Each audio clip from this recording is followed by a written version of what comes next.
gue ingetin lagi di sini Votes Alpha itu program paling apa istilahnya bungsu ya di Votes ya, paling terakhir. Dan outputnya beda sendiri. Kalau yang lain mungkin outputnya speaking gitu ya, voice notes. Di sini output paling ultimate-nya itu tulisan. Tulisan apa? Jadi kalau dilihat dari tagline-nya Alpha atau dari logonya aja ada merah putih gitu ya. Jadi dan satu lagi kalau kalian lihat di berbagai kesempatan baik virtual background atau di poster atau apa, kita kan bilang change makers untuk Indonesia 2045.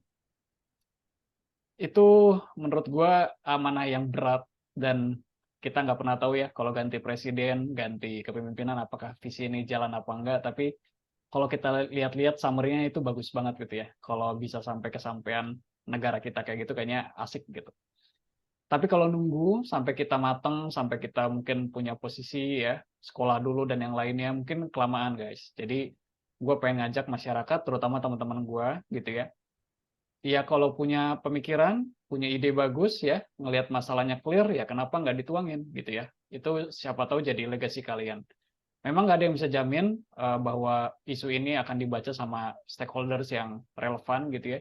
Tapi seenggaknya kita udah kasih tahu ke publik bahwa kita punya pikiran yang baik untuk bantu Indonesia sekali lagi lebih baik lagi gitu ya. Mana suaranya tim satu sambil bantu di spotlight? Dinda udah ready ya? Mana Din Sudah, suara Din? sudah, Nah sudah. gitu dong ya. Dinda nih sibuk 2 hari ini keliling-keliling dia ya. Tapi mudah-mudahan stamina-nya masih ada malam ini Din ya. Enjoy. Baik, terima kasih atas kesempatannya dan selamat malam rekan-rekan sekalian. Jadi kali ini kita akan ngajak kita semua diskusi ya mengenai kemiskinan. Nah, kalau berbicara tentang kemiskinan kita tuh pasti bertanya kayak kenapa sih udah banyak sekali dana yang digelontorkan ke rakyat miskin gitu ya, tapi kok ya masih ada aja gitu kemiskinan di dunia ini di Indonesia khususnya gitu ya. Nah, itu karena salah satunya kami melihat bahwa pembangunannya itu belum terfokus pada pembangunan manusianya, tapi lebih ke pembangunan ke bantuan sosialnya. Jadi digunakan untuk subsidi-subsidi dan bantuan sosial. Nah, karena saya sudah berpengalaman selama 5,5 tahun mengawasi program pemerintah di NTB, makanya kami mengangkat tema untuk pengentasan kemiskinan ekstrim di Nusa Tenggara Barat. Kemiskinan ekstrim itu yang kayak gimana sih? Kemiskinan ekstrim itu adalah masyarakat yang berpenghasilan kurang dari 2,15 US dollar atau sekitar 33.000 rupiah per kapita per hari, seperti itu. Jadi arahnya inovasi ini nanti akan lebih ke mendorong pembangunan masyarakatnya. Baik, selanjutnya. Nah, program ini itu selaras ya dengan visi Indonesia tahun 2045, terutama di pilar nomor 3, yaitu pemerataan pembangunan, di fokus ke percepatan pengentasan kemiskinan. Kenapa demikian? Karena sebenarnya pengentasan kemiskinan ekstrim ya, itu targetnya lebih spesifik lagi, lebih dekat lagi, yaitu tahun 2030 Indonesia diharapkan sudah bebas dari kemiskinan ekstrim. Gitu. Nah, lalu berikutnya, kenapa kami memilih NTB untuk dijadikan sebagai objek artikel kami? Karena yang pertama, NTB itu masih masuk di 10 provinsi termiskin di Indonesia. Lebih tepatnya provinsi nomor 8 termiskin gitu. Dan saya sendiri juga punya pengalaman ya di sini, hidup di sini, jadi kurang lebihnya bisa memberikan gambaran lah secara lebih spesifik gitu. Lalu berikutnya kita berbicara mengenai isu kemiskinan yang ada di NTB itu apa aja. Jadi kami menganalisis ada 2 isu utama di NTB mengenai kemiskinan ini. Yang pertama itu tahun 2023 itu pemerintah pusat dan daerah secara total itu menggelontorkan dana sebanyak 1,2 triliun untuk pengentasan kemiskinan di NTB. Nah, program ini itu terbreakdown jadi subsidi pendidikan, lalu juga ada hibah untuk peningkatan infrastruktur di daerah, lalu juga bansos, ada juga subsidi pendidikan, banyak gitu. Jadi orang miskin itu di NTB, di Indonesia lebih umumnya, mulai dari hamil sampai nanti lulus SMA itu sudah dikasih bantuan gitu. Makanya ini terbiasa ini masyarakat di Indonesia dimanjakan dengan bantuan itu gitu. Nah, akibatnya apa? Masih ditemukan kemiskinan ekstrim di NTB walaupun dananya ini sudah banyak yang digelontorkan ke sana ya. Lalu yang kedua, NTB itu aslinya daerah yang produktif gitu loh. Jadi potensi pembangunan ekonominya itu tinggi, terutama di sektor pertanian, di kehutanan, perikanan juga, lalu ada industri processingnya juga. Ini rata-ratanya per tahun di NTB itu pembangunan ekonominya 4%, dan ini sedikit di bawah pembangunan nasional ya. Kalau nasional economic growth-nya 5% kan, NTB itu ada di 4%. Tapi hal ini juga belum berdampak secara signifikan bagi kesejahteraan masyarakat NTB sendiri gitu. Nah, untuk berikutnya ini kita sudah masuk ke slide berikutnya. Ini ya, kami masuk ke inovasinya yang akan dilanjutkan oleh rekan saya. Oke, terima kasih Pak Dimas untuk kesempatannya. Jadi kelompok kami mencoba untuk memberikan 3 inovasi berdasarkan literasi yang sudah kami itu untuk short term, mid term, dan juga long term. Short term ini inovasinya adalah meningkatkan ekonomi melalui marketplace. Jadi kita sebutnya leveraging the digital economy. Nah, nanti setelah di mapping komoditas yang ada di masing-masing subdistrik atau kabupaten, jadi kami merekomendasikan untuk memberikan edukasi kepada operator dan juga seller untuk menggunakan sebuah platform yang berintegrasi. Jadi platform ini nanti integrasinya itu ke seluruh marketplace. Dan kenapa harus marketplace? Karena untuk meningkatkan penjualan produk-produk itu sendiri, begitu. Jadi pemerintah dan Pemda bekerja sama dengan sebuah private untuk menyediakan platform integrasi ini dan mengedukasi juga para seller dan operator sehingga bisa membuat sustainability untuk penjualan produk-produk mereka. Dan untuk midterm-nya itu akan dijelaskan oleh Kak Kori. Silakan. Baik, selanjutnya untuk midterm-nya sendiri yaitu berfokus pada peningkatan efisiensi pembangunan rural area, di mana pembangunan rural area ini nanti akan difokuskan pada pembangunan infrastruktur agrikultur. Tujuannya untuk meningkatkan produksi makanan dan juga memfasilitasi aksesibilitas makanan di NTB sendiri. Karena NTB sekarang itu masih berfokus pada produk agrikultur yang belum diolah. Jadi harapannya nanti agar bisa sampai ke pengolahan sehingga makanan itu benar-benar mencukupi kebutuhan di NTB sendiri. Dan untuk inovasi selanjutnya akan dijelaskan oleh rekan kami.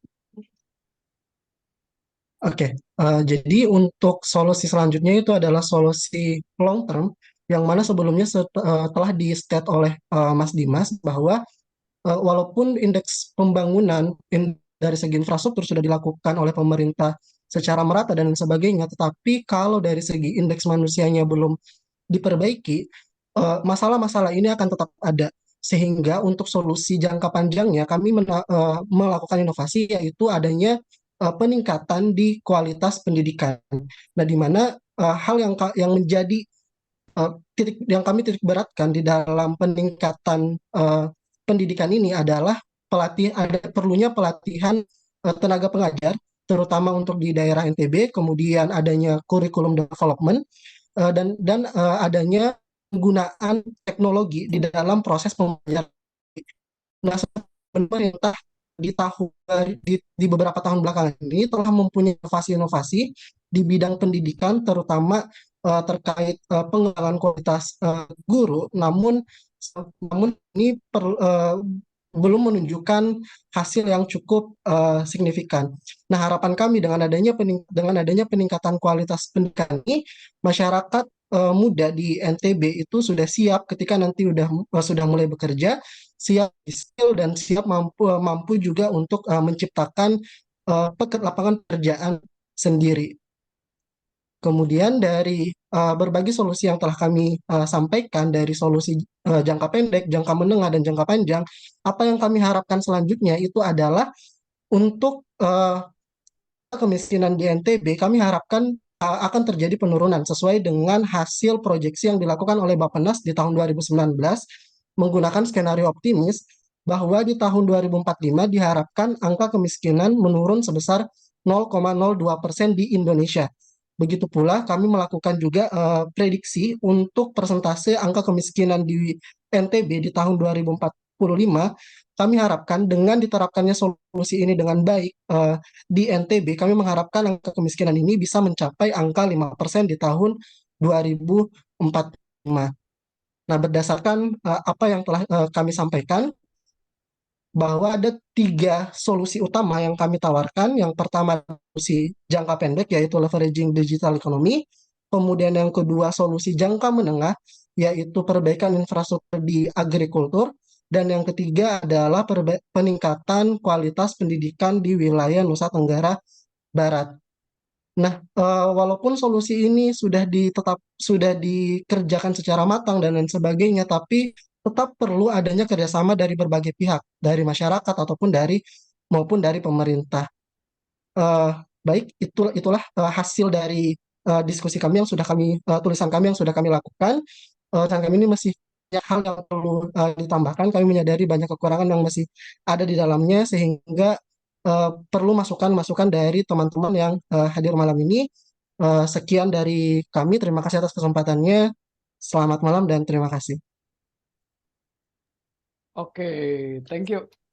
Restu, Dimas, Kori, sama Dinda. Aplaus dulu buat tim 1, guys.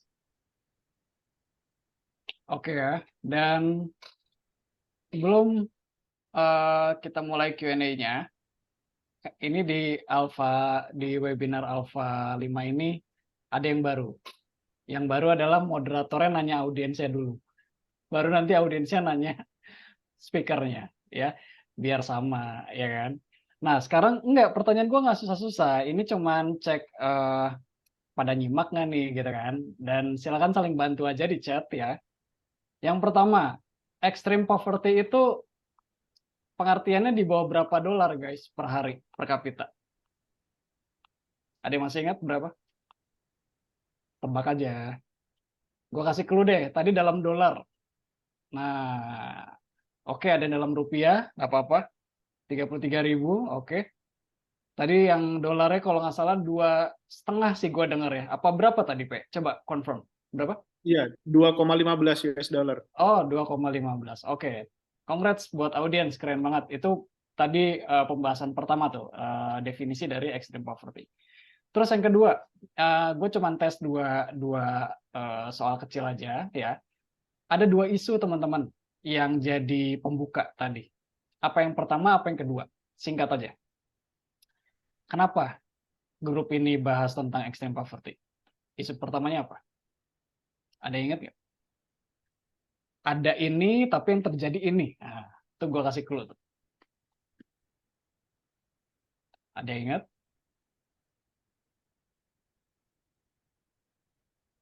Anggaran pemerintah. Udah bagus nih, udah kebuka dikit nih. Oke, ada yang bisa lanjutin? Oke, ini ada clue yang kedua juga udah keluar. Nah, ini dia. Oke, satu isunya udah keluar. Jadi udah banyak bantuan ya. Anggaran pemerintah juga udah ready ya. Cukup besar, tapi kalau nggak salah cukup banyak juga jenisnya, tapi kemiskinan tetap ada. Itu yang pertama tadi. Ya, yang kedua daerahnya potensial ya. Tadi banyak banget ada agriculture terus apa segala macam. Tapi isunya apa? Isunya tidak berdampak sangat baik gitu ya. Atau cukup sejahtera untuk masyarakat lokalnya. Kira-kira kayak gitu. Thank you nih audiens udah nyimak kedua isunya. Oke, Langsung aja ke Q&A. Gue juga kalau ada kesempatan pengen nanya, tapi gue persilakan dulu ke audiens ya. Ada yang mau tanya nggak ke tim 1? Silakan raise hand atau di chat. Ah, ini dia Hasan, udah ready banget. Oke Hasan, silakan.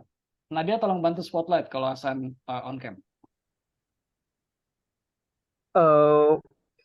Thank you Kang Farid, tapi I'm really sorry nggak bisa open cam ini kayak ada Oh ya udah nggak dua apa-apa. teknis.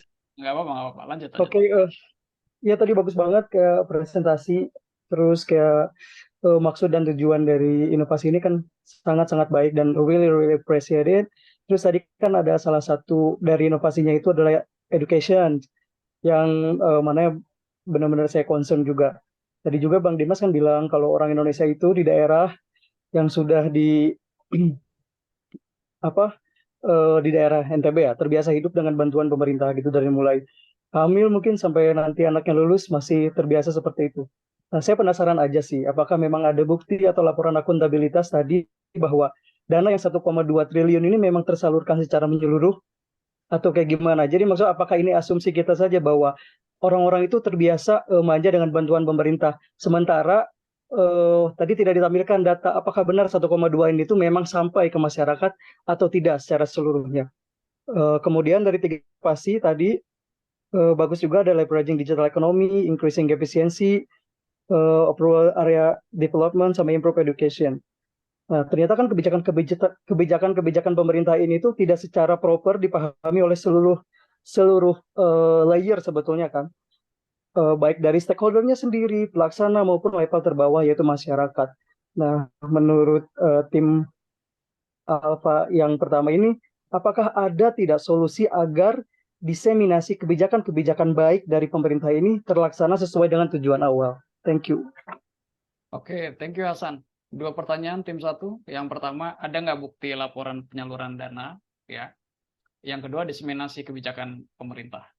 Gitu kira-kira. Dibagi aja siapa jawab apa. Silakan. Karena ini yang pertama teknis banget, jadi Yap. gue langsung jawab nih. Oh, boleh. Ya. Jadi jenis bantuan yang diterima oleh masyarakat itu, yang gue bilang dari, kok gue ya saya ya. Nggak apa-apa. Terima masyarakat dari hamil, itu ada program ya, program Keluarga Harapan, PKH. PKH itu yang target penerimanya adalah mulai dari ibu hamil, terus nanti anak-anak TK, mulai dari TK, balita, pokoknya bayi, balita, semua tingkatan manusia sampai dia lulus SMA itu dapat PKH itu. Terus juga ketika dia sekolah, kalau yang nggak nerima PKH, dia nerima bantuan KIP, Kartu Indonesia Pintar, selama sekolah itu. Yang jumlahnya nominalnya terbagi, SD, SMP, SMA itu berbeda. Terus nanti ketika dia lulus SMA, bantuannya udah nggak ada. Paling nanti kan itu kan udah usia produktif ya, diharapkan nanti mereka akan bekerja. Tapi ketika memasuki usia lansia, di atas 60 tahun, ini sampai mereka meninggal, mereka jadi objek penerima lagi. Objek penerima PKH lagi, bantuan lagi, 600.000 besarannya per bulan, sampai dia meninggal. Kayak gitu. Jadi itulah datanya. Terus kalau misalnya 1,2 triliun itu nyampe ke masyarakat, iya, nyampe. Kami yang memastikan, jadi BPKP itu juga mengkontrol ya di situ ya, mengontrol termasuk apakah bantuan itu tepat sasaran. Ya memang tidak seluruhnya tepat sasaran itu enggak, tapi setidaknya sekarang karena sudah banyak yang mengawasi, persentase yang tidak tepat sasaran itu lebih kecil gitu. Lalu untuk yang kedua, kebijakan pemerintah tidak secara proper dipahami ya oleh segala layer dari pemerintah sampai masyarakat. Nah, ini makanya ini layer pengawasan ya. Pokoknya kita berbicara mengenai layer pengawasan. Jadi ring satu pengawasan itu ada di tingkat desanya itu sendiri, mulai dari pendataannya. Nah, itu sebenarnya diseminasi itu bisa dilakukan dari situ. Jadi fasilitator atau orang desa, dari kepala dusun sampai ke desanya, itu sebaiknya menghimbau masyarakat yang kalau dia sudah sejahtera ya, sudah berpenghasilan di atas 33.000 gitu ya, kalau sudah layak, itu nggak usah lagi didaftarkan atau pilih, atau misal keluarlah dari program itu gitu. Dan komitmen di sini yang di bawah yang rasanya masih agak kurang bisa berperan efektif. Karena yang namanya kepala desa secara aplikatifnya ya mereka masih butuh dukungan dari masyarakat dan ini bentuk timbal baliknya kadang terlalu berlebihan. Jadi demikian fenomena yang ada di masyarakat yang gue capture. Oke, thank you, Pak. Sebelum gua recap, ada yang mau nambahin mungkin dari Dinda, Kori, Restu boleh part 1 atau part 2-nya tadi? Boleh Coach dari aku. Boleh. Ya. Kalau untuk part 2-nya ya, bagaimana kebijakan itu dipahami oleh masyarakat, aku setuju sih dengan Pak Dimas, harus ada layer pengawasan, dan mungkin lebih banyak untuk edukasi ya, atau lebih terjun ke masyarakat sih untuk fasilitatornya gitu. Mungkin memang membutuhkan waktu ya, tapi kalau misalkan kita mengajari sedikit demi sedikit dan juga nanti mereka mengerti, insya Allah sih bisa sustain. Gitu aja dari aku. Oke, thank you Din ya. Hasan, jadi kalau dari tim 1 intinya ternyata tadi pas DP nge-breakdown dari kecil, dari hamil malah ya Pak ya tadi ya. Ya Dari lagi hamil dari perut. dari hamil terus pas keluar, udah gitu juga sampai pas tua juga ada lagi gitu ya. Jadi memang banyak banget ternyata bantuannya dan FYI Hasan dan teman-teman DP ini auditor di BPKP ya. Auditor pemerintah daerah ya Pak ya. Kira-kira gitu kan ya. Tupoksi lu ya. Namanya auditor pengawasan internal pemerintah. Pengawasan internal pemerintah gitu ya. Dan akhirnya DP itu paham banget. Jadi memang seingat gue juga waktu nulis essay buat beasiswa awalnya DP ngangkat PKH itu ya Pak ya. Ya. Kalau nggak salah ya. Keluarga Harapan. Dan di sini akhirnya bisa cerita dan spesifik daerahnya yang memang DP pegang di sana. Terus yang kedua tentang diseminasi kebijakan juga tadi akhirnya memang perlu kerjasama semua pihak. Kalau gue dengar tadi jawabannya dari DP sama Dinda. Dan seingat gue, boleh nggak gue confirm dikit? Biasanya kan kalau di daerah itu ada kayak apa istilahnya? Ketua desa kah? Ketua Kepala ini. Jadi desa, kepala dusun. itu kepala dusun ya. Jadi maksud gue kan biasanya yang tokoh-tokoh ini berpengaruh ya dan secara informal gitu kan karena memang secara culture kan itu yang lahir duluan baru perangkat formalnya kan gitu ya. Jadi kayaknya memang itu juga perlu diberdayakan untuk kalau misalnya memang ada kebijakan-kebijakan yang ke masyarakat karena biasanya mereka kan mendengarkan tokoh-tokohnya. Bener nggak sih Pak kalau di daerah kayak gitu? Iya, iya. Dan sebenarnya di sini beberapa masyarakat itu sudah mulai sadar ya. Jadi ketika mereka sudah mulai merasa mampu, mereka meskipun mereka ada di daftar penerima, mereka nggak mau ngambil bantuan itu karena nggak Okay. mampu gitu. Tapi Bagus dong berarti. itu sedikit. Oh Lebih iya, banyak masih banyak yang terima aja ya. terima aja. Oke, thank you Pak ya. Keren Hasan pertanyaannya ya, mudah-mudahan cukup jelas. Dan gue oke sekali lagi makasih tim 1 ya, Dinda sekali lagi untuk Restu, terus Dimas ya sama Kori, makasih banget presentasinya dan keaktifannya dari audiensnya. Kita lanjut dulu ke tim 2, oke? Thank you. Napas dulu ya teman-teman, kita geser dari ekonomi ke kesehatan ya. Kita sambut dulu nih tim 2. Siapa aja Nat? Oke, udah ada Ilmi ya. Terus oke, Riri. Wah, ini Riri dokter beneran nih, memang udah pas lah di sini. Vio juga. Vio, kedengerannya apa Vio? Sipil, teknik sipil, Coach. Sipil, nggak apa-apa lah ya. Ini juga penasaran. Ini justru uniknya Alfa tuh mempertemukan yang background-nya beda-beda. Nah, ini Lukman, ini teman gue dari Kemenkeu, ya kan? Ilmi juga jadi dari Kemenkeu nih. Jadi kita lihat 3 background yang berbeda. Ada ASN, ada teknik sipil, ada dokter ya. Bicaranya catastrophic disease. Wah, gila ini berat sih. Oke ya, kalau gitu nggak panjang lebar lagi, coba siapin dulu slide-nya. Oke. Silakan di... Nah, ini kayaknya udah siap. Oke, kalau gitu, gue cek dulu ke Nadia. Nat, timer siap? Siap, Kang. Oke, kalau gitu tim 2, silakan gas. Oke, makasih Coach kesempatannya. Di sini kita akan sharing tentang preventif, betapa pentingnya tindakan preventif untuk mengatasi penyakit katastropik di Kalimantan Timur. Tadi udah disinggung sama Coach, jadi kita ada 3 background dari Kementerian Keuangan, aku dan Mas Lukman, dan ada dokter, ada Kariri, ada Vio dari teknik sipil. Jadi semoga nanti inovasi yang dituliskan bisa mewakili dari ketiga aspek tersebut. Mungkin next. Disclaimer, jadi di votes ini kita menggunakan metode literature review. Jadi misalkan ada pernyataan atau data yang perlu diuji coba lebih lanjut, mungkin akan ada kesempatan lain untuk menggali lebih dalam.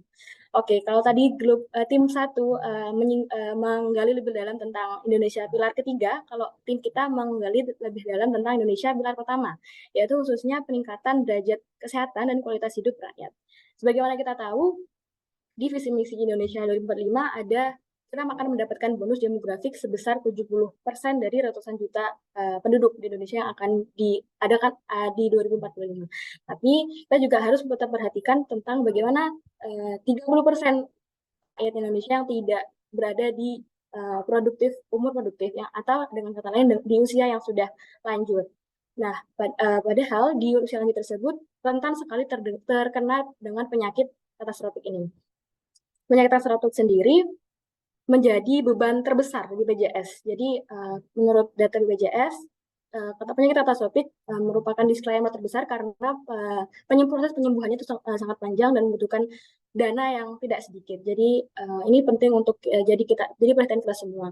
Selain itu, penyakit katastropik yang tertinggi ternyata faktanya menurut Riskesdas ada di Kalimantan Utara. 2 dari 5 penyakit katastropik di Kalimantan Utara menjadi paling besar, nomor 1. Sedangkan penyakit yang lain di antara 5 tadi, Kalimantan Utara masuk ke 5 besar. Jadi penting untuk digali lebih lanjut ada apa sih di Kalimantan Utara sehingga penyakit katastropiknya menjadi paling tinggi di Indonesia.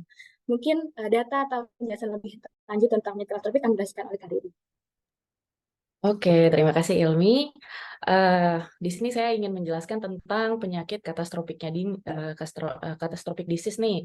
Jadi memang benar kata Ilmi, catastrophic disease ini ternyata dia itu memakan biaya paling tinggi di asuransi kesehatan. Nah, catastrophic disease ini tuh apa sih? Jadi catastrophic disease itu adalah penyakit yang ternyata perawatannya itu jangka panjang. Jadi memang karena perawatannya lama, jadi butuh cost yang tinggi juga gitu. Contoh dari penyakit catastrophic disease ini dia masuk ke penyakit tidak menular. Contohnya tuh kayak penyakit jantung, gagal ginjal, stroke, cancer. Nah, awal mulanya itu bisa karena hipertensi atau darah tinggi dan gula. Makanya ini penting nih untuk kita semua untuk tahu.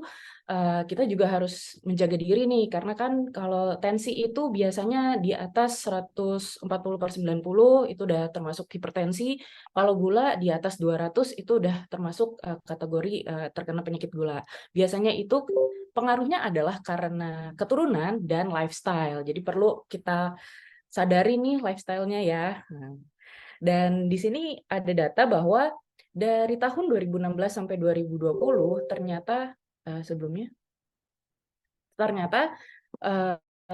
untuk budget untuk kesehatan itu bisa sampai 374 triliun, di mana 83%-nya untuk penyakit ini.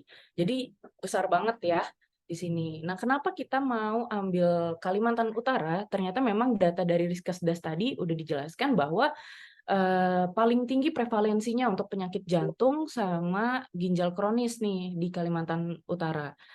Nah, di sini kita ingin mencari tahu kenapa sih bisa Kalimantan Utara memiliki penyakit tertinggi ini. Nah, selanjutnya akan dijelaskan sama Vio. Silakan Vio. Oke, terima kasih Mbak Riri. Jadi, tidak memadainya tindakan pencegahan penyakit tidak menular di fasilitas kesehatan tingkat pertama itu berkontribusi besar untuk tingginya angka catastrophic disease di Kalimantan Utara. Jadi, salah satu cara untuk pencegahan yaitu adanya program pemeriksaan dini, yang mana di fasilitas kesehatan tingkat pertama ada 2 program. Yang pertama yaitu pelayanan terpadu atau PANDU PTM, Pandu Penyakit Tidak Menular, dan yang kedua yaitu pos pembinaan terpadu atau pos Pindu PTM. Apa sih Pandu? Pandu itu adalah sebuah program yang dilaksanakan di puskesmas. Di sana kita bisa menilai perilaku merokok seseorang, obesitas, tekanan darah, gula darah, dan kolesterol. Dan Pandu PTM ini dilaksanakan minimal 1 kali dalam setahun. Sedangkan untuk pos Pindu PTM dilakukan di luar puskesmas namun masih dalam naungan puskesmas. Di sana ada kegiatan pengukuran tinggi badan, berat badan, indeks massa tubuh, dan edukasi faktor-faktor resiko penyakit tidak menular dan dilaksanakan 1 kali dalam sebulan. Dari 2 program pemeriksaan dini ini, Kalimantan Utara hanya mencapai 40% dalam implementasi pandu PTM yang dilaksanakan di puskesmas. Sedangkan untuk pos bindu PTM yang dilaksanakan di luar puskesmas, dari keseluruhan 75.508 pos bindu di seluruh Indonesia, Kalimantan Utara punya angka paling kecil yaitu hanya 124 pos bindu saja dengan implementasi hanya 21,1%. Jadi ini merupakan tantangan yang perlu dihadapi oleh Kalimantan Utara dalam pencegahan. Di lain itu ada tantangan-tantangan yang lain meliputi biaya yang terbatas, fasilitas screening yang tidak memadai, dan juga sulitnya untuk melakukan screening di usia produktif. Yang mana hal-hal ini bisa diakibatkan karena permasalahan akses yang ada di Kalimantan Utara. Dilihat dari geografi Kalimantan Utara yang memiliki medan berbukit, kontur yang tidak stabil, dan status hutan lindung, jadi masyarakat di area pedalaman, perbatasan, dan pulau terluar sulit untuk mengakses fasilitas kesehatan yang berdampak pada tingginya angka katastrofik di Kalimantan Utara. Selanjutnya bisa dilanjutkan oleh Mas Lukman. Oke, terima kasih Kak Vio, Kak Riri, dan Kak Ilmi. Berikutnya adalah terkait dengan possible actions atau langkah-langkah yang kami rekomendasikan dari tim kami, terkhususkan untuk pemerintah, yang mana pemerintah adalah yang bisa membuat kebijakan dan sekaligus mengeksekusinya. Action yang pertama itu adalah untuk memperkuat dari sisi sumber daya manusia, di mana dari sumber daya manusia ini ada terdiri dari pemberian insentif untuk para kader atau istilahnya maskot, dan pelatihan untuk maskot-maskot ini berdasarkan standar dari ASA. ASA ini adalah Accredited Social Health Activist. Ini sebuah foundation yang ada di India. Nah, yang salah satu dari penerima dana dari WHO, yang dari 6 badan. Nah, dari standar yang ada digunakan oleh ASA ini yang sudah teruji internasional ini akan digunakan untuk benchmark sebagai pelatihan pada pos bindu PTM yang sebelumnya sudah disebutkan, yaitu pos pembinaan terpadu untuk penyakit tidak menular. Kemudian untuk action yang kedua itu adalah menambah alokasi anggaran, terutama untuk program screening dini, seperti alat-alatnya, obat-obatnya, dan sekaligus supply-supply yang lain. Nah, dari budget ini, salah satunya itu apa? Budget dari APBN itu kan ada 6 prioritas ya untuk kesehatan ya. Nah, sedangkan yang udah ada itu sendiri itu ada Fast Action Team, Training at Health Centers, dan juga Healthy Living Movement. Nah, kemudian untuk pos bindu keduanya itu sama-sama berfokus pada early screening programs. Kemudian yang ketiga adalah implementing road infrastructure agenda, yaitu berfokus pada penambahan akses jalan atau akses transportasi lah, konektivitas ke daerah-daerah yang belum dijangkau sebelumnya. Sebenarnya ini udah ada agendanya, sudah ongoing, cuman perlu difokuskan lagi sesuai dengan risk base-nya, berbasis risiko, manakah daerah-daerah yang perlu difokuskan seperti itu. Dan kalau memang diharapkannya 2045 itu sudah terjangkau semua. Nah, kemudian untuk yang poin keempat yaitu expanding screening subjects atau menambah daftar orang-orang yang akan dilakukan tes screening dini dengan berkoordinasi antara organisasi, LSM, puskesmas, sekolah, dan tempat kerja. Nah, untuk berkoordinasi ini nanti akan menyambung dengan dari sisi sumber daya manusia tadi, yaitu dengan kader dan maskot. Nah, ini akan menyambung lagi dengan kebutuhan akan akses jalan raya atau mungkin akses ke daerah-daerah yang terpencil tersebut. Mungkin seperti kebijakan dengan dokter yang nakes yang diangkut dengan menggunakan pesawat terbang atau mungkin helikopter, itu juga bisa menjadi salah satu solusi. Nah, kurang lebih demikian rekomendasi dari tim kami. Apabila ada salah kata, kami mohon maaf dan terima kasih atas perhatian dan partisipasinya. Terima kasih, kami kembalikan ke moderator. Oke, thank you Lukman, Vio, Riri, dan Ilmi ya. Seperti biasa, sebelum mereka nanya kalian, gue tanya mereka dulu ya. Oke, yang pertama teman-teman. Jadi sebenarnya catastrophic disease itu apa sih? Ada masih ingat nggak? Penyakit yang ... Coba silakan chat. Masa pemulihannya lama, oke. Butuhkan dalam waktu panjang, oke. Oke, harusnya sih bener ya. Gimana Bu Dokter? Bu Riri, bener kan? Keren Betul. nih, pada nyimak loh penjelasan Bu Riri ya. Kalau nggak dikasih obat ya nanti ya. Oke, thank you audience. Keren banget ya. Terus yang kedua, langsung kan judulnya ada Kaltara ya. Ada yang masih ingat nggak kenapa jadinya Kaltara yang jadi fokusnya mereka? Karena di Kaltara titik titik titik. Gampang banget ya jadi moderator ya. Cuma ngasih titik-titik doang ya. Oke, persentasenya paling tinggi kata Hasan. Oke, paling tinggi. Ada yang lebih spesifik mungkin? Info lainnya? Oke, ya. Gimana dari tim satu? Benar nggak? Paling tinggi katanya katastrofiknya. Khususnya penyakit apa tadi? Khususnya penyakit jantung dan gagal Jantung, ginjal. ginjal ya. Oke, di sana ya. Nah, ini dia. Wah, keren. Ririn lengkapin penyakit ginjal paling tinggi. Oke, thank you sekali lagi audiens ya. Dan sekarang gantian silakan kalian yang puas-puas ini tanya sama tim 2, mungkin ada yang bisa mereka share juga ya. Silakan confirm understanding kalian tentang materi yang menarik ini. Gue juga baru dengar di sini, kalau nggak di Alpha juga gue nggak dengar gitu ya. Silakan raise hand atau di chat tanya sambil nunggu. Ada Nadia nggak di sini? Soalnya Nadia orang cash nih. Siap, ada Kang. Nah, kata Ilmi orang mintanya datanya ke Nadia, ini malah Nadia yang nanya. Oke, Nat, coba dari yang disampaikan sama teman-teman nih tadi, ada yang mau lo confirm nggak ke mereka? Atau mungkin lo mau tahu case yang terbaru tentang isu ini, mungkin dari sisi Kemenkesnya, kebijakan terbaru, atau isu internasional yang terbaru mungkin. Silakan. Iya, paling sedikit teman-teman. Jadi memang si PTM ini memang menjadi salah satu termasuk salah satu program prioritas memang yang ada di layanan kesehatan primer. Yang layanan kesehatan primer itu isinya apa aja, atau Vaskes tingkat 1 atau bahasa lainnya ya tadi ya, Kak Rini juga bilang itu ada di puskesmas, ada di posyandu, ada juga posbindu tadi. Dan memang salah satu pencegahan yang sedang digalakan adalah melakukan screening. Jadi kalau dari Kemenkes memang selain aksi-aksi yang mungkin bisa disarankan oleh teman-teman di sini ya, ada Ilmi, ada Kak Riri, ada Vio sama Mas Lukman.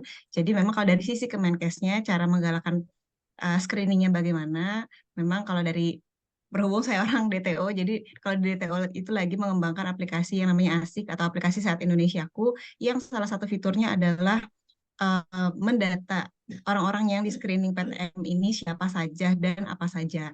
Memang sasarannya masih fokusnya ke lansia. Sayangnya kan kalau udah lansia biasanya sudah bukan pencegahan lagi ya, justru mencari siapa yang sakit dan bisa diobati supaya tidak lebih parah gitu.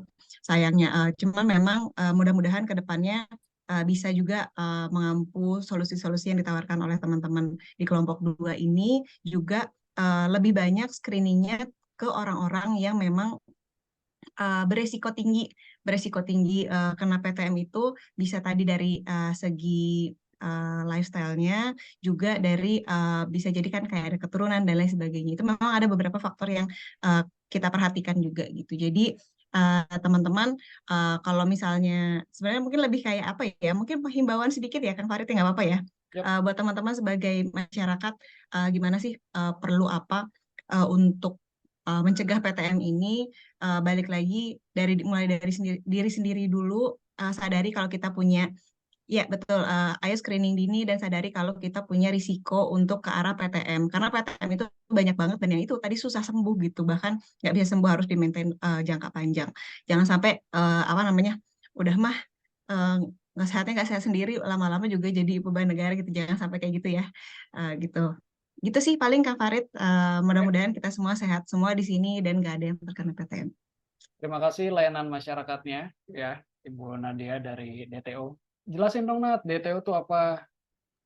Ya, teman-teman kalau punya aplikasi dulu Peduli Lindungi, sekarang Satu Sehat Mobile itu adalah aplikasi yang dibuat oleh DTO, Digital Transformation Office, satuan kerjanya punya Kementerian Kesehatan. Nah, itu dia ya. Jadi yang dulu sih pada pakai ya, sekarang udah nggak COVID, gaya banget pada nggak pakai lagi ya. Mudah-mudahan pada sehat semua. Oke, dan di sini gue lihat udah ada 2 yang resen nih, ada Dinda dan Sebentar gue lihat lagi. Dimas, wah dari tim 11 sih ini, ya kan? Oke, Dinda dulu, gimana Din? Ya, terima kasih Coach untuk kesempatannya. Jadi aku mau nanya sih, ini kan ngambil case-nya itu di rural area ya jatuhnya. Tapi kenapa di sana tuh paling banyak Ya, tim satu tuh penasaran. udah menganalisa belum kayak lifestyle-nya tuh seperti apa, terus kenapa mereka kan justru jarang makan junk food ya, kenapa mereka Ya, yang lebih rawan terkena penyakit-penyakit jangka panjang ini, kayak gitu oke. sih. Bagus ini. Ini sebenarnya yang ada di kepala gue juga. Kenapa Nah ini ya kan di Coach, sana? sekalian Jantung belajar. sama ginjal loh di sana. Coba, Mm-mm. mungkin ada yang udah sempat riset mendalam kenapa Kaltara? Atau Kalimantan lainnya rata-rata lagi jajan. Coba. Sebenarnya kalau gini sih, kalau ini sih memang butuh banget di riset lebih jauh sebenarnya. Karena kan memang apa ya kenapa memang menjadi pertanyaan gitu, kenapa ya? Padahal kan daerahnya bukan di perkotaan, nggak ada junk Natural food, ya. nggak ada apa, kok bisa sih kayak gitu kan? Ya memang kalau dari saya sih memang itu perlu kita dalami. Tapi yang kalau jadi concern kita saat ini nih di kelompok kami, kita menganggapnya karena memang screeningnya itu belum maksimal. Jadi ya mungkin bisa karena edukasinya juga, terus apa namanya edukasi dan screeningnya juga belum maksimal kan. Jadi kayak orang juga kayak kebiasaan. Mungkin kita kalau lihat sakit aja nih, sakit biasa, mungkin sakit yang lain kan orang jarang ya yang sadar akan penyakitnya terus langsung ke rumah sakit gitu atau berobat. Jadi kayak mungkin di dirinya tuh kayak ya udah aja terus akhirnya udah keburu apa sakit lebih parah duluan. Dan jadi makanya kita kelompok 2 tuh fokus untuk kayak screeningnya dulu nih, kita cari tahu dulu nih kalau misalnya memang nantinya screeningnya udah oke, udah misalnya udah bisa nih, kayak nanti kan akan terlihat tuh kenapa sih apa misalnya screeningnya oke terus ternyata emang banyak nih di usia produktif yang tinggi gitu kan ya. Udah di screening terus ternyata tinggi. Nah, baru kita cari tahu itu dari keturunan kah atau dari lifestyle-nya kah gitu kan. Ya mungkin memang mereka nggak ada junk food, tapi siapa tahu kebiasaannya yang merokok lah atau mungkin begadang atau makannya nggak teratur dan lain-lain jadi bisa obesitas. Nah, itu juga itu ada kemungkinan di itu sih. Jadi kalau dari kami sih memang belum riset lebih jauh, cuman saya bantu jawab itu dan memang butuh kita cari tahu lebih lanjut gitu. Oke. Thank you Riri. Nah, kalau yang lain mungkin sempat nggak mungkin googling atau tanya sana sini, sekali lagi ada tambahan nggak? Mungkin tadi udah kecetus, oke junk food enggak, mungkin tapi keturunan atau lifestyle. Yang lain mungkin ada yang mau nambahin. Lukman, Izin nambahin dikit, Coach. silakan, coba. Mungkin ini baru hipotesa awal ya. Jadi kan kalau di beberapa daerah yang tertinggal itu kan terkait edukasi itu kan masih minim. Nah, mulai dari apa saja makanan-makanan pokok yang diperlukan oleh kondisi kita, apa saja yang ketika itu berlebihan itu malah akan menjadi backfire, malah berkebalik. Kalau karbohidrat dalam kondisi berlebihan itu kan malah menjadi gula ya. Dalam hal ini nasi dan kayak beras gitu. Itu kan beda dengan ketika jagung yang mana sering digunakan alternatif. Nah, mungkin dalam hal lain itu juga daging-daging tertentu, contoh ikan. Tidak semua ikan itu harus dikonsumsi tiap hari. Ada beberapa ikan yang mana kalau itu dikonsumsi seminggu sekali itu udah cukup kandungan-kandungannya. Nah, edukasi ini kan dari actionnya itu kan emang belum dilaksanakan. Jadi kita juga perlu data yang lebih banyak terkait screening tadi terutama dan juga edukasi dini itu. Oke, siap. Mulai make sense karena yang kita tahu juga kan di Kalimantan sendiri itu sangat berdampingan dengan air ya. Yang tinggal di sana juga pasti paham banget ya. Ya Kalsel, ya Kalteng, Kalbar, ya Kaltara juga apalagi ya kan. Jadi mungkin dari lingkungan, dari apa yang dikonsumsi sama mereka gitu ya, keturunan juga masuk gitu ya. Jadi nanti dan ini jadi makasih ini triggernya dari Dinda ya. Jadi tim gua nanti kalau begitu sudah selesai ini presentasinya, kalau masih ada waktu coba di riset, googling langsung gitu ya. Kira-kira kenapa Kaltara bisa kayak gitu? Kalau bisa masuk dan words-nya masih cukup ya, itu selipin aja gitu ya. di artikelnya nanti. Thank you Dinda pertanyaannya dan jawabannya, Riri sama Lukman. Oke, kalau gitu gue coba persilakan ke tim 2. Setelah tadi ada beberapa obrolan ya ke sana dan ke sini ya, dan kita jadi tahu bahwa ternyata ada hubungannya sama budget, hubungannya sama prioritas penyakitnya sendiri gitu ya. Ada closing nggak dari tim 2 nih untuk case catastrophic ini? Silakan.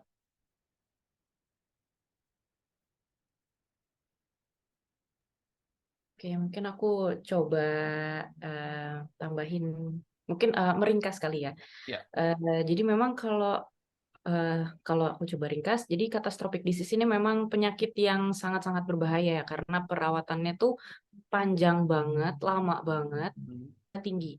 Dan penyakit ini itu bukannya nggak bisa sembuh, tapi emang perlunya di-maintain. Jadi kalau sekalinya kena, ya udah akan berobat panjang gitu, yang mulai dari penyakit tidak menular itu.